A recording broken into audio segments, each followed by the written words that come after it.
මට ඇත්තටම අද මීටින් එකක් තියෙනවා. මට මේකට යන ගමන් තමයි දැන් මේ ඉන්නේ. අද චතු ගෙදර ගියාට පස්සේ තමයි හොඳම හරිය බලා ගන්න වෙන්නේ.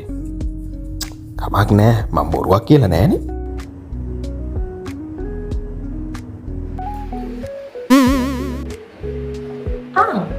ආවද මහත්තයා? එන්න ඇතුළට. ඔව් අද නම් රණ්ඩු වෙන්න බෑ. අද රණ්ඩු වෙන දවසක් නෙමෙයි. හරිද?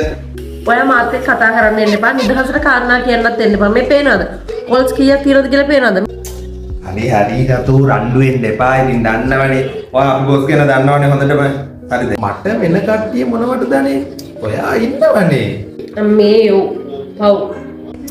හරි දැන් ඔක්කොම ඉවරයි. චුට්ටක රැස් වහගන්නකෝ. මට බෑ. වහගන්නකො ළමයෝ.